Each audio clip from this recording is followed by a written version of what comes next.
So a lot of fucking DC stuff happened. Oh boy. And instead of really picking like one story at a time, we're just going to be like, here, a bunch of DC shit happened. This is the big DC show. And then, we'll move on to the B-roll and the box office and all that stuff. But even the box office has to do with DC. It's a fucking DC show, everybody. Welcome. I cursed in the first minute. The advertisers won't like that, but that's fine. Yeah. Fuck them. Anyway, we got a hell of a show for you guys today. Lots of DC stuff in case you haven't fucking picked that up yet. So where do you want to begin? I'll let you take lead on this one. Let's do this. Andy Muschietti, who has the director of The Flash, which is currently in theaters, has been tapped to direct Batman the Brave and the Bold, which is James Gunn's Batman movie. Yes. And that is very interesting news. I'm excited. The internet's decided to turn on Andy Muschietti because of The Flash, a movie that I think is actually kind of good. But it's weird that they're turning on him now, because I've always liked him as a filmmaker, and the Batman stuff in The Flash, whether you like Flash or not, the Batman stuff for both Batman was the best part of the movie. So I liked both movies. Yeah. And I think the direction, like the action scenes with the Batman, like you said, were all solid. They were great. So I think it's a good choice. However, I am curious that one of the first things James Gunn does is hire somebody from the old regime to make a movie in his universe. I know he's trying to be polite, because apparently he's reached out to all the former people saying like, hey, let's work together in some fashion. I don't know if it's the best decision to go down, but I also think he should have just fucking completely rebooted everything instead of doing like a 25% reboot, or a 75% reboot, I should say. Yeah, I think the issue with that is like you said, it's if people had this weird hatred of the old regime, which they did a lot of shitty stuff, and the movies weren't that great, it's not going to instill a lot of confidence when you're all gung-ho about moving forward and then you're just treading old ground again. Yeah. And I'm going to pull a quote here in regard to The Flash. The story originally comes from Deadline, but I'm pulling from Hollywood Reporter. Might have been Variety. It was one of those. This is quoting James Gunn. We saw The Flash even before taking the reins at DC Studios and knew we were in the hands of not only a visionary director, but a massive DC fan. Gunn and Safran said in a statement, "It's a magnificent film, funny, emotional, and thrilling, and Andy's affinity and passion for these characters and this world just resonates through every frame, so when it came to find a director for The Brave and the Bold, there was really only one choice, and luckily Andy said yes." It goes on to explain that Barbara and their production company, Barbara Muschietti, Andy's sister, and their production company is going to help produce the film as well, which I think is exciting. And this is where it gets interesting. Christina Hodson, who has written Birds of Prey, she wrote The Flash, and she wrote Batgirl before it was canceled. Also writer of films such as Bumblebee, which I love. Hollywood Reporter says, it's unclear if the project has a writer. According to sources, Christina Hodson, who wrote The Flash, was circling, but stopped working on it to go work on Fast and Furious 11, and it's unknown whether a writer has been hired given the current writer strike. So she was like, have fun with Brave and the Bold. I'm going to go do Fast and Furious. And a lot of people were questioning that move of like, why would they do that? Like, they had Batman Brave and the Bold right there, and I completely understand the decision. So they kind of did scrap a whole ass movie that she wrote. Yeah, 1. 2, she's written in the Batman world. She's done Birds of Prey. She's in The Flash, which had a ton of Batman in it. It was not like that itch isn't scratched. Yeah. And 3, from a pressure standpoint, writing the first Batman movie under James Gunn or writing Fast and Furious 11 after Fast and Furious 10 that we just got. I feel like Fast and Furious 11 is much less pressure than doing this. Like, you could say it's pressure because it's the last Fast and Furious movie, but fucking, it's been a train wreck. Allegedly. So, yeah, but it's been a train wreck. So it's like, I can go. I don't know. Can she write satire? I'm stealing that from Kyler. That's great. I think if anyone can make it satire to everyone else, but convince Vin Diesel that it's serious, it is her. Well, here's also the thing when it comes to Batman, right? Yeah. With the DCEU, Batman never had a solo movie. Correct, which is fucking ridiculous. But if you look at The Flash, Batman was a minor character in it. Yeah. Right? Both Batman were relatively small roles. Yeah. The writing was great. So when it comes to a mainstream Batman movie, you're competing against Robert Pattinson in the Matt Reeves universe. Yep. You have to compare to you have to try to compete with the writing, the action, everything is going to end up inevitably being compared to that. Yeah, that's true. And I think that The Batman with Robert Pattinson is a fantastic movie. Yes. I think it was great tonally, everything very different from kind of the Marvelness that we've been getting with the DCU. Yes. That's a lot more pressure, too. Yeah. And you know you're going to have inevitable comparisons to it. And as a writer, do you want to take that on with that? Especially with your Batman writing being, while in the universe, still very limited. Mm-hmm. I wouldn't want that pressure. Yeah. No, I would also go write Fast 11. Yeah, same. Like I could say Cargo Fast. I fully agree with you. Like, I think those are all excellent points. Yet both are about family. Yeah. But however, I think it's an interesting choice for Andy Muschietti. Mm-hmm. Because I think he feels like he has something to prove. Mm. And I feel like he felt that way with Flash as well. Because he made it a movie that we knew was going to be successful, but not to the level of success that it obtained. Like, that movie, if you look at the box office of that movie, it's insane how much money especially that first movie made. It's crazy. I think it made almost $800 million. That is fucking crazy for an R-rated horror movie. It doesn't happen. No. And I think he wanted to make The Flash to prove, like, oh, I can make a tentpole DC film. And if anyone who's seen The Flash knows, he really wants to make a Batman movie. And him directing Batman, and I think kind of being the first movie to have Robin in so many years, I think he just kind of looks like, what's the next challenge for me? Am I capable of doing this? And I'm looking forward to what Andy does with Brave and the Bold. I think he's going to do a great job, personally. I'm excited that he's going to be doing that. And other DC stuff going on. Criticisms of The Flash aside, too, the direction was great. An issue. Yeah. And I know people are giving him flack because, like, Grant Gustin's not in the movie and this and that. I mean, at the end of the day, if you look at the movie what we got was good. The direction was fine. You know, just some of the CG wasn't, but it happens. Moving on to other DC stuff going on, and sorry that it's not more structured. There was just so much DC stuff happening. I want to talk about The Flash a little bit, and I will say this: if you've never seen The Flash, I'm going to spoil the last scene in The Flash and the surprise that happens. If you haven't seen it, go down in the description. I have timestamps for other parts of the episode where you can get to the B-roll in the box office. Please use that to skip to that now, because I am going to spoil The Flash for this next story. With that out of the way, an interesting report has come out from Hollywood Reporter talking about The Flash was in a unique position of that it was filmed and edited over 3 different Warner Brothers regimes that all had different agendas. It was in production hell for 10 years of directors and writers and with it being under 3 different regimes, all with different agendas, and being a universe-changing movie, all 3 gave them stuff to do. So this movie has 3 different endings that were shot. And I think with all the behind-the-scenes drama that happened in terms of the production of the movie itself, not things actors do. What we got between all that, because there have been things that have been much worse. Yeah. In terms of that much of a heavy hand of a studio on the production. Yeah. Justice League. But go on. I enjoyed that. But basically, I'm going to read a lot here, but it's all relevant to how interesting that this gets. So here were the different endings of The Flash and everything that kind of happened with them. The Flash, as it was originally conceived and shot, ended on the courthouse steps with Supergirl, played by Sasha Calle, Batman, played by Michael Keaton, who was already featured throughout the movie as a return to Batman. It was meant to highlight that Barry did not reset the timeline as he originally thought he did. It was an ending that was screen tested several times and one that reversed the deaths of Supergirl and Batman earlier in the film. However, the movie got caught in the lightning storm that was Discovery's acquisition of Warner Brothers in 2022. Emmerich and Hamada, who were the original heads of the studio, were ousted, and Warner Brothers Discovery CEO David Zaslav was on the hunt for an executive to run DC. In the meantime, Michael DeLuca and Pamela Abdy were installed as Warner Brothers Pictures chairpersons and CEOs, and they were tasked with overseeing DC in the meantime, and certainly not unexpectedly had their own plans. And I'm now stepping away from the article.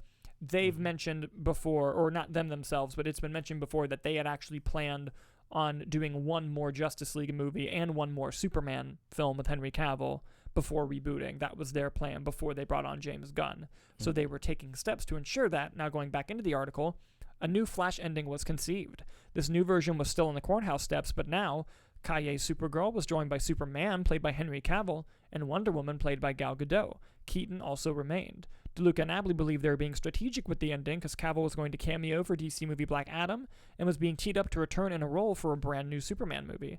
Supergirl was retained because even though the executives were killing the development of a standalone Supergirl movie, they were open to her returning in some form and didn't want the last image audience saw of her would be her death at the hands of General Zod. Meanwhile, the studio was developing a third installment of Wonder Woman with filmmaker Patty Jenkins and Gal Gadot. This was a nice way to keep Wonder Woman in the cultural conversation. This ending was shot in September, involving Miller, Cavill, and Gadot, as well as Keaton and Kaye. September? Okay. Of 2022. Mm-hmm. Then came another lightning strike. In November, Zaslav announced that filmmaker James Gunn and producer Peter Safran were set to run DC Studios, overseeing all DC film and television efforts, and suddenly, and certainly not unexpectedly, they had their own plans. Knowing that they were resetting the DC universe under their own vision, Gunn and Safran saw that having Cavill and Gadot in the new ending was potentially promising something they knew their plans were not going to deliver. Get this. One of the first actions the duo took when they were pointed ahead of the studio was to scrap the Cavill Superman sequel and part ways with Patty Jenkins, effectively killing the third Wonder Woman movie. Well, that's all been previously reported, though. Yeah, but apparently move 1 and 2 were no Superman, no more. Yeah. No Wonder Woman. We're doing away with that. Shut that shit down. The filmmakers, according to multiple people associated with the movie, then looked for alternatives but wanted to keep the gem of the idea. Barry Allen thinks everything is fine, but then has the rug pulled out from him at the last moment. They also went back to an idea joked about earlier in the filmmaking process: how many Batmen can we get? Big spoiler for the movie. This is when George Clooney was brought up as a long shot, but then Gunn and Safran jumped on the notion. The duo reached out to Clooney's agent at CAA, showing him a cut of the mostly finished film. He liked it and showed it to Clooney. Clooney liked it and agreed to be a part of the film. A quick shoot was assembled on a January morning, this January, on the Warner Brothers lot. Clooney was there as Wayne, back for the first time in 26 years. Also on set was Ezra Miller, making their first appearance on the lot since the fateful day in August when he met with Warner Brothers to discuss their controversial behavior. Miller was in top form that day, sources say, for what was described as a quick and efficient shoot. Clooney and Miller spent some time together in between takes where the veteran actor had a talk with the younger actor, giving him encouraging advice about how to handle being in the public eye and how he should be behaving. That's so funny. Warner kept the new ending tucked away as much as possible. The studio didn't even screen test it, and when they screened it at CinemaCon for the theater owners in April, it stopped short of revealing who came to the courthouse steps. Same for us. Mm-hmm. The first time the new ending was seen by another filmmaker was at screening to the press the week of June 4th, and the movie's premiere June 12th. So it's a lot. That's a lot. Sorry. That right there just kind of goes to tell you all the crazy shit that was going on with The Flash and how through 3 different regimes it had to satisfy 3 different sets of people. And it gives a good behind-the-scenes look, too, as to how it makes sense why everyone was pushing this movie, because it was important to all 3 regimes. Yeah. Although, I gotta say, I still don't know why it mattered to James. I mean, I get why he cut out Cavill and Gadot, because he didn't want to promise it if he was going to not do it. Yeah. But this clearly is not the universe that his movies are taking place in. It can't be. Yeah. And I am curious about that. Because at the very least, they could have kept the Michael Keaton, Sasha Kaye ending. Yeah. At a minimum. Yeah. Yeah. But I get going for the joke then. If it's, nothing's I like the ending. I love the joke. It's just that basically where I'm confused at is we know it's not a full reboot because all the Suicide Squad people and Amanda Waller are staying. Yeah. But if they're basically anything James Gunn did is canon. Right. But if they're staying, basically he's going to have to come out and say that those movies don't take place in the DCEU. Mm-hmm. It has to be. I don't know. The Flash did clear things up a little bit in the multiverse. It definitely cleared up what their plan was before James Gunn. Yeah. That definitely cleared the air on what was going on there. But I'm wondering how it's still going to affect the movies ahead. Mm-hmm. Well, James Gunn's always been pretty open on social media. I'm sure when the time comes that he has to explain it, he'll sit down and explain it. And when it comes to Peacemaker, because Peacemaker has some cameos in it. Ezra Miller and Jason Momoa. Jason Momoa, that's true. That's why they're the only ones in the post-credits scene. Because they stay the same in everything. and they said yes to James Gunn for Peacemaker. That's so funny. Here's what I want to know when they got Clooney. Do you think that they went through the list? And they said, okay, well, Val Kilmer has the voice, has his voice issues, and I believe is retiring from acting. I know they brought him back in for Top Gun. Yeah, but that's Top Gun. That's one of his major things. They're probably like, let's probably just let him be. They're looking at him. They're like, okay, well, Pattinson's its own thing, right? Okay, Clooney and Bale. There's no way. And do you think someone like I'm not gonna call Christian Bale and ask him? Are you gonna call Christian Bale and ask him? I'm not gonna call him. They're like, let's try Clooney. That had to be. There was no way they reached out to Christian Bale, right? No way. Because he's also been very adamant that the only way he does it is if Chris Nolan does it. Yes. So I think it would have been interesting to kind of go into, like, if they threw in, because, you know, they already did alternate film history with it when they introduced Nick Cage's Superman. Yeah. Spoilers. I wonder if they thought about reaching out to who was supposed to be Batman in Guillermo del Toro's Justice League Dark. I don't remember. Oh, nope, never mind. No, you're thinking of George Miller's Justice League movie. I'm thinking of George Miller's Justice League movie. Now, that would have been a cameo. Never mind. It was for those. It was Army Hammer. I forgot that it was Army Hammer. That's my bad. Oof. Oh, nope, that's so not funny. what I meant. Oh, that's great. But yeah, that was kind of the epitome of all of the crazy DC stuff going on. We got a director for Brave and Bold. We got all those different endings for The Flash. We're gonna get into more stuff with the box office. Christina Hodgson's. Yeah. We got more stuff coming your way with the box office. But before we get into the box office, we do have some B-roll headlines. We have a ton of B-roll headlines to bring to you. Nicholas, let's rapid fire some B-roll, shall we? All right, bear with me, folks. Okay. Oh, some other DC thing. We'll cap it off just in the B-roll-y quick. The Penguin series, starring Colin Farrell from the Matt Reeves Batman universe, 1 has been delayed because of the ongoing writer's strike. Yep. 2, but it has been confirmed to be TVMA. Fuck yeah. Which is neat. I'm all about it. Upcoming next, this Thursday, we have a new release of the Wes Anderson movie Asteroid City. Yes. His next project, which is a movie that hasn't been filming, but in between that, he has a short coming out that is 37 minutes long. It's called The Wonderful Story of Henry Sugar. It stars Benedict Cumberbatch, Dev Patel, Ray Fine, and Ben Kingsley, and will be releasing later this year on Netflix. That's stacked for a short film. For 37 minutes, yeah. And it's based on a Roald Dahl book, I believe. Yeah. Bradley Cooper is set to direct a movie called Is This Thing On?, which will star, with Will Arnett set to write the script. Both will star in the film. Will Arnett needs this win so badly. And I'm not talking shit. I love Will Arnett, and I want to see him succeed. Yes. And I'm so happy that this is happening for him. I know him and Bradley Cooper are really close friends because I listen to the Smart List podcast, and him and Jason Bateman, Bradley Cooper, like super tight. If Bradley Cooper's next movie, Maestro, gets all the appraise that Star is Born got, we might be teeing up for a Will Arnett Oscar here. We might. A nomination, which let's go. I would love. Me too. Radio Silence's secret monster movie at Universal, which already has a stacked cast, has decided to stack it even more by adding Giancarlo Esposito to the list. Yes, which is awesome. And for those that don't know, Radio Silence is the team behind the new Scream films. And Ready or Not. Which is a fucking great movie. Warner Brothers really wants Christopher Nolan to return to them. When I heard this story, this is so fucking funny. They invited Christopher Nolan back to the lot, and he has also been paid a 7-figure bonus for Tenet as a sign of good faith. A 7-figure bonus. Baby, come back.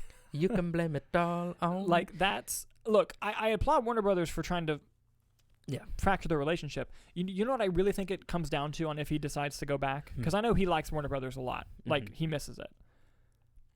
If Universal rolls out the fucking money for his Oscar campaign, and he finally wins an Oscar, which he never did under Warner Brothers. Oh, he's staying. He'll stay at Universal. I guarantee you that is the...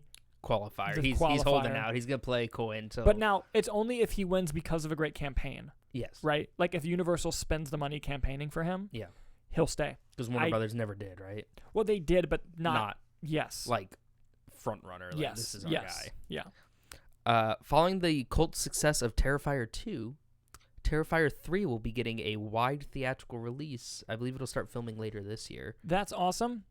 sorry to admit this, I still need to watch both Terrifier movies. I have not seen it either, but I'm a big fan cool. of low budget films doing exceptionally well, and Terrifier 2 is a Cinderella story in that aspect. Oh yeah. Fede Alvarez's Alien movie will be getting a theatrical release, releasing August 16th, 2024. Fuck yes, and we said that after yes, Prey. We said it after Prey, we were like, they need to not be fucking stupid and put this new Alien movie in theaters. Especially with the success that like Boogeyman got and Evil Dead Rise. Yes. All these case studies are turns lining out up. Even when the mid-budget movie dies and the theatrical comedy dies, which hopefully gets revived with Joyride and No Hard Feelings, but turns out, guess what never dies? Horror movies. Nope. People will go pay watch horror movies always. All right. Bear with me for this next one. We got a lot of release date changes here. Oh, let's go. All of the Avatar sequels have been delayed. I'm going to rattle them off for you here now. Avatar 3 will now release December 19th of 2025. Avatar 4 will now release December 21st, 2029. And Avatar 5 will now release December 19th, 2031.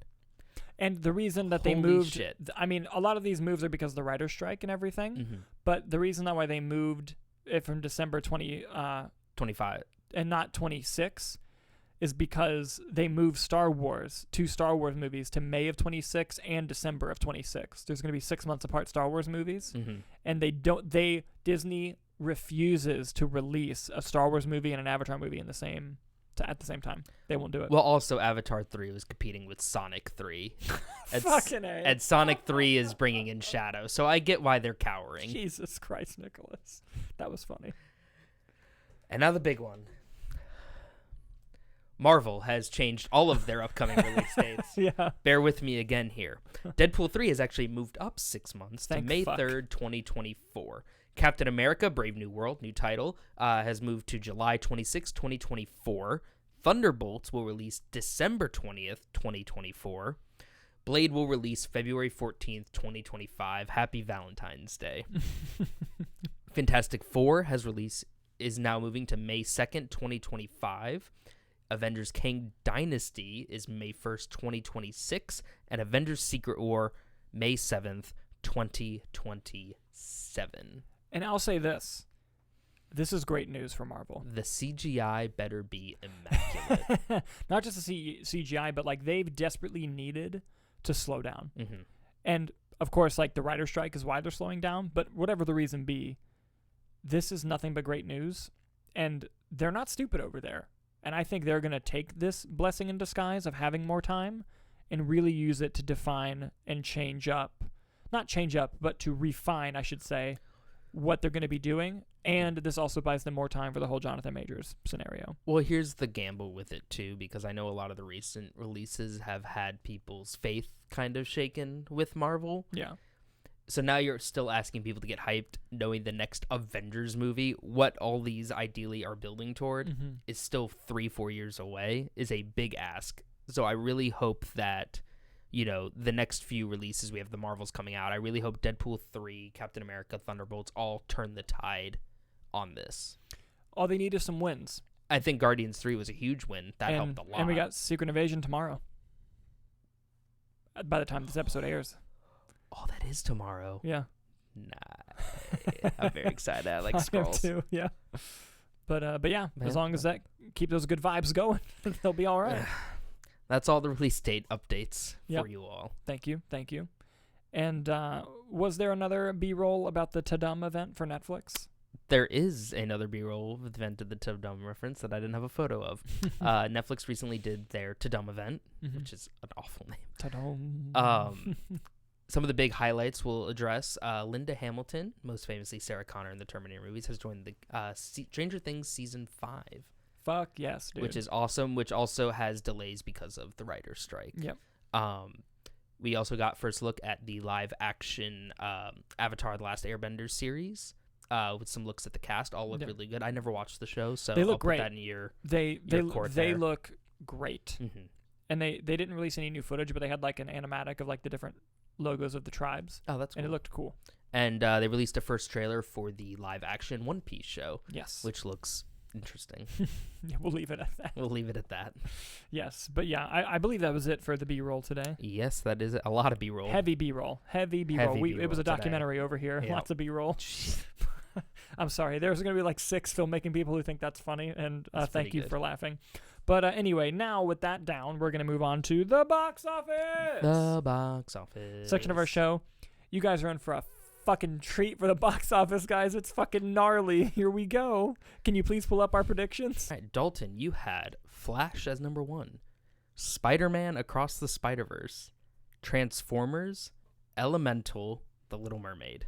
Okay. I had Flash, Transformers, Spider-Man, Elemental, and The Little Mermaid. So basically, you and I have Spider and Transformers flipped. We both got it wrong. Naturally. As we often do. What? The Flash came in number 1, making only $55 million, which is not good for what they wanted. Elemental came in second. Oh, good for them. Making $29.5 million. Also not good for Pixar. Wow, we really had Elemental low, didn't we? Yeah, I mean, it did make low, but... Yeah. We had it fourth in our box offices. Yeah. Coming in third was Spider-Man Across the Spider-Verse, making $27.8 million. Coming in fourth with a 67% drop from week 1 to week 2, Transformers Rise of the Beasts. How much did it make? $20 million. And coming in fifth, The Little Mermaid. How much? $11.6 million. Ooh. Damn, Spider-Man's still holding strong week 3, huh? Yeah. That's pretty good. It is pretty good. And let's dive into some of the box office here, shall we? Well, let's do it. So, first off, I wanted to look at this. Elemental. Worldwide, with its international, right now it totals $44 million. And let's find out what the production budget was. Elemental. I mean, animated movie, it's probably pushing 100, right? It's about average. Elemental was made for a budget, according to THR, of $200 million, Nicholas. Ooh, they're not seeing that. Nope. And maybe it's because, which Pete Docter, CEO of Pixar, has finally addressed that we've been saying forever, when you train families to stay at home and watch Pixar movies on Disney+, they will stop going. Yeah. Because it's expensive to go. He said a family of 4, it costs a fortune. Yeah. And just, again, the decision to put those movies to Disney+. Such a bad idea, Bob Paycheck. What a moron. He even lost money.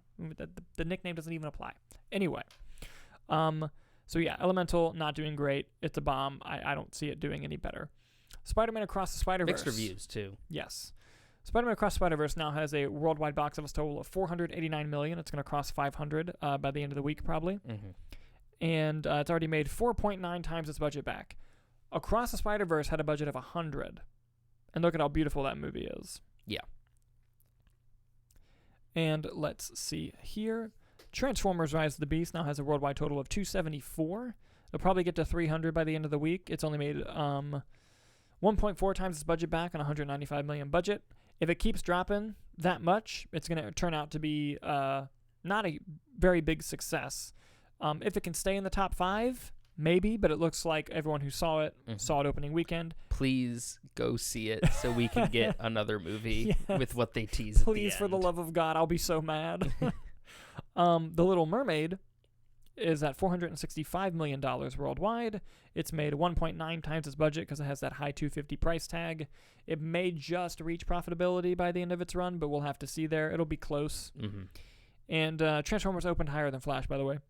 So let's get into the Flash. Let's do it.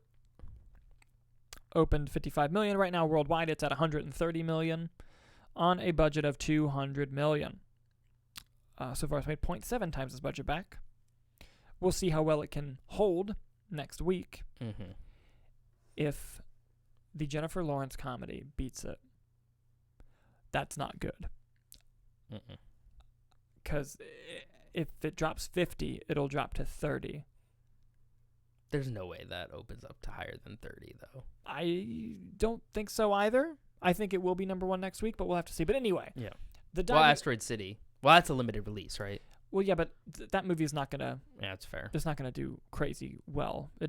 Those kind of movies don't. It's gonna be a great film, I think. Mm-hmm. But regardless, I wanted to dive in a little bit into the box office for the DC world here, and I thought it would be fun to look at the box office, the opening weekend, and total worldwide grosses of the first 3 movies in the DCEU and the 3 most recent films of the DCEU to kind of give you this journey as to where the audience feels about the DCEU, as much as I love it, as much as some people agree with me with specific versions specifically, but how fed up people are, I guess is what I'm getting at, over the course of the past 10 years. Because Man of Steel came out 10 years ago.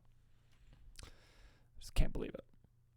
Man of Steel had a opening of $116 million.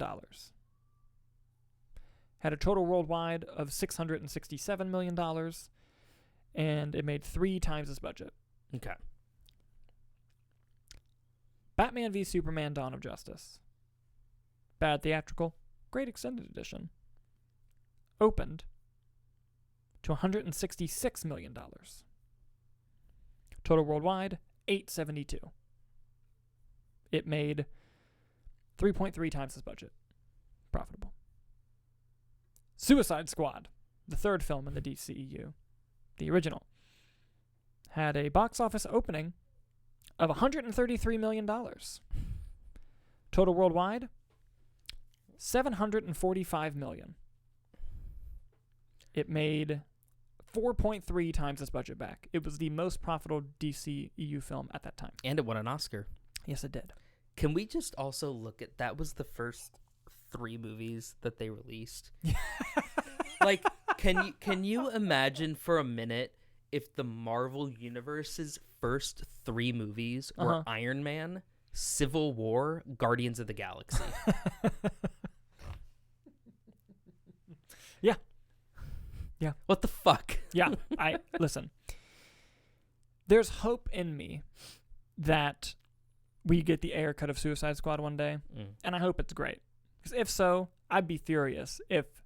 Because if it's great, then that means, to me at least, Man of Steel, BVS UE, Suicide Squad Air, Wonder Woman, and Zack Snyder Justice League are all great. and they just ruined it, And it's just like, now granted, is that the story that they would have told had they had full reign? Probably not. But under the guidelines of, hey, we need you to introduce the whole Justice League in this second film, and we need a Justice League film in 2 years, go. Yeah. Under those guidelines, I don't think anyone could have done better. I just don't think you need Suicide Squad in there. Probably not, but still could have been great. Yeah. And I still think, I'm hoping we get the air cut, and if we do, I hope it is great. What a shame if we get it and it's just terrible. Yeah. But anyway, that was the first 3 films. The lowest grossing one was in the 600 millions. Right? Let's look at the most recent 3. Which would be Black Adam, Shazam 2, and The Flash. Okay. God.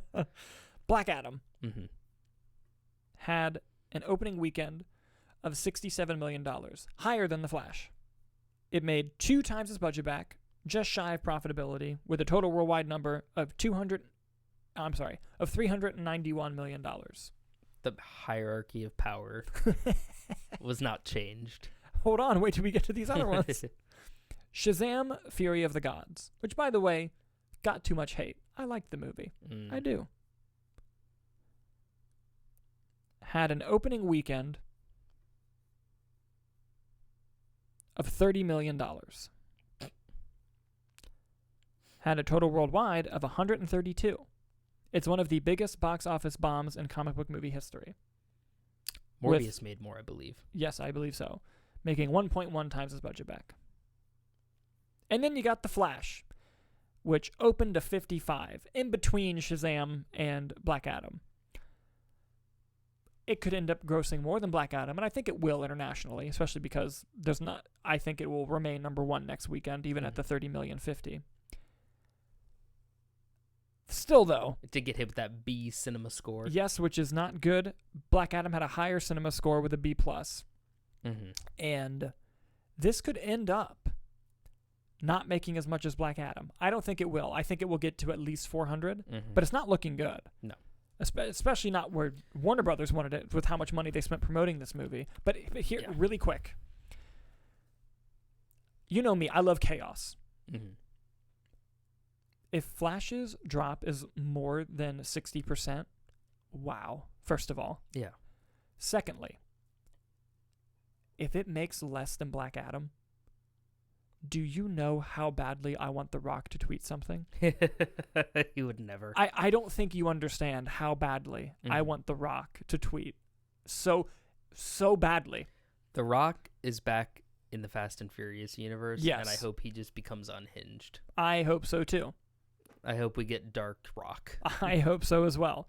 But yeah, basically, over the 10 years, people have given less and less of a shit about the DCEU.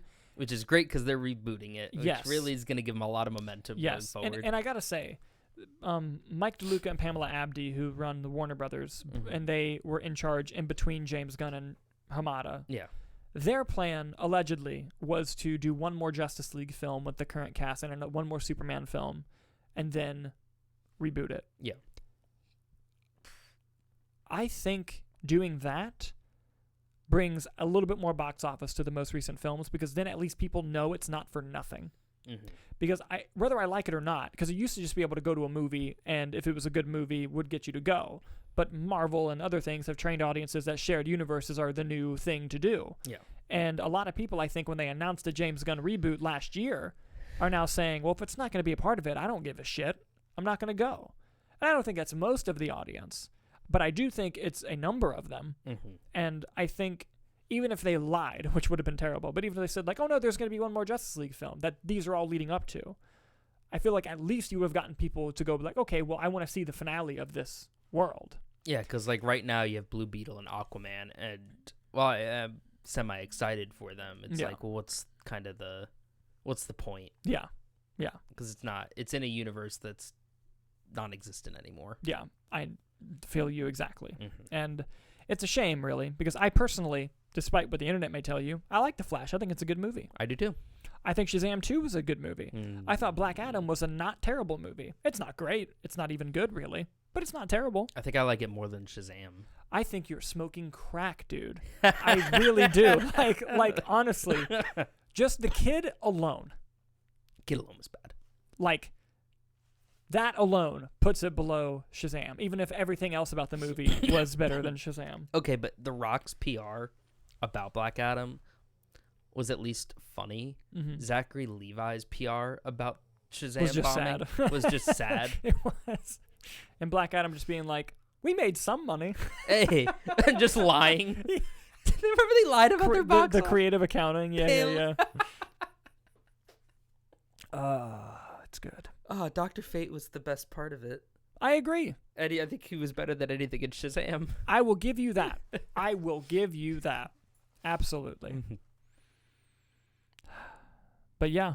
Do you want to predict next week's box office? Yes, we should, shouldn't we? Yes. How limited is Asteroid City? Pretty limited. And even if it does, I will say, even if it did open wide, I wouldn't put it in the top 3. I'm not thinking 3, but I'm thinking if Mermaid has a 50% drop, that gets it to around 5. Okay. That's kind of where I'm at. I don't really know how limited it is, to be honest with you.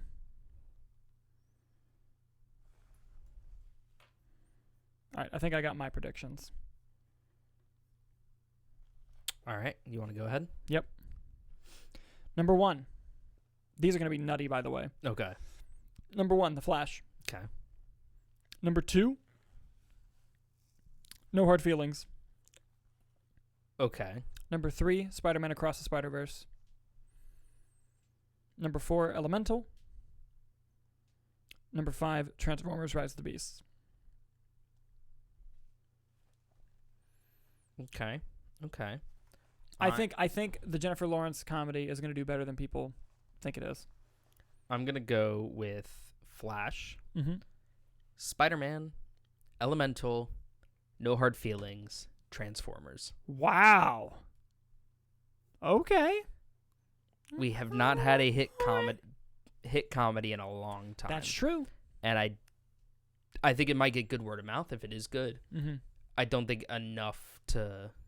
So you're banking on legs for No Hard Feelings? Yes. Okay. Not up front. That's fair. All right. Well, bold. Both of our choices, pretty bold. Brave and the bold. Fucking A. Got time back. But yeah, sorry that the show was a bit unorthodox this week. There was just so much DC stuff and so much to tackle, but I'm glad we did it. Thank you for the good show, my good sir. Thank you, sir. And thank you, everyone, for watching. I've been Dalton Burdett. I've been that guy, Riccio. And we'll see you next time.